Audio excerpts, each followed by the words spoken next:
All right, Rush to Reason, Denver's Afternoon Rush, KLZ 560. Thanks for joining us, Cassie George, Dan Muir, and Charlie Grimes. Right now, Lindsey Singer joining us, Colorado Rising Action. Welcome, Lindsey. How are you? I'm doing all right because the Democrats are about to leave Denver. Oh, geez, thank you. Leave the Capitol for at least, a few months. Any word on a special session, or is that pretty much shut down? I don't think there's going to be a special session. I haven't heard anything serious about that. That is good. Okay, so where do we stand with things? How bad is it? It's not good, but I do have some silver linings that I'll share in a little bit.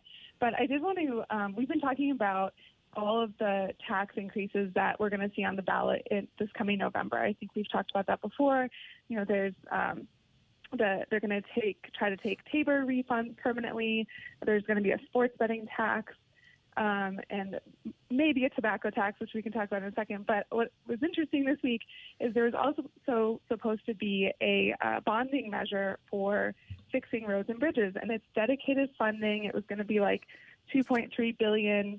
That was something that was held over from the 2018 session. So now some of the Democrats are coming forward with this idea because they think that having too many tax revenue bills, tax increases on the ballot is going to mean that people just vote no on all of them, which I totally agree with.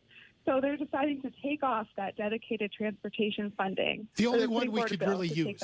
The only one we could really use. Oh my exactly. God. And instead they'll have the TABOR cap, the TABOR refund bill that is, a third of it I think is supposed to go towards transportation, but that funding isn't dedicated. It may or may not be there next year or the year after. So, and it's much less. It's somewhere in like the 60 million range. Well, you got to remember, transportation to Democrats means more buses, trains, and bike paths. Yep. That's what it means. Scooters. Yeah. It does. Yeah. It's not because, cars. during the bomb cyclone, the scooters were really great to get around in. Actually, no, and neither were the buses, and not much of anything else for that matter. No, but scooters in particular. Because you were really protected from the elements. And bikes. Yeah, it was great. I mean, that's all said, sort of tongue-in-cheek, Lindsey, but the reality is, no, they don't understand what transportation is because, frankly, and I've said this for years, even on my other show on Saturdays, they're against cars. They would just soon not have any of us drive, period.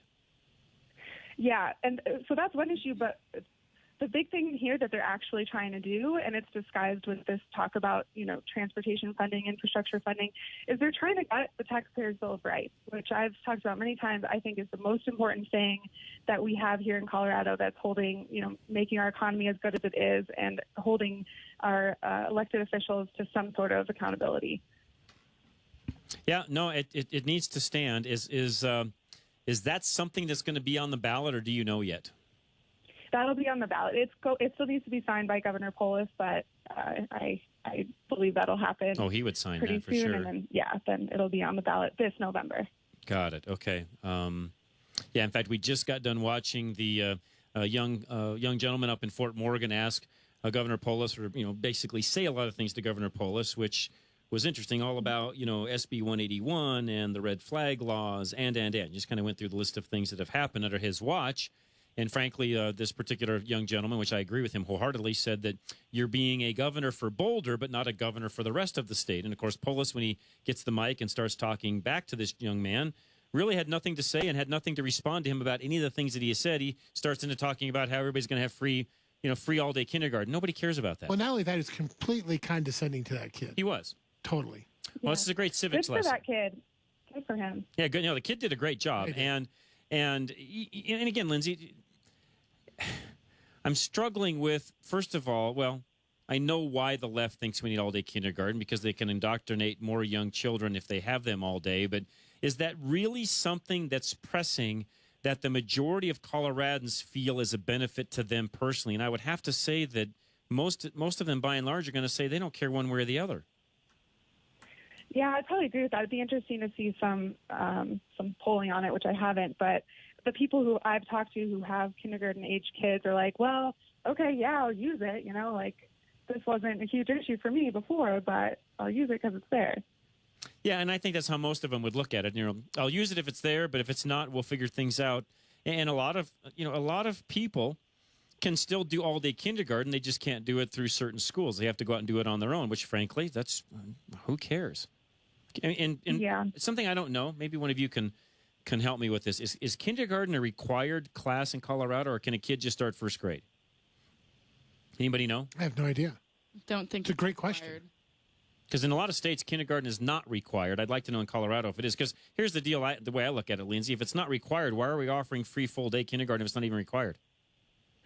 Yeah, I think it's a stepping stone to free full-day preschool. Yeah, thank you. Now you said it. It's exactly what it is.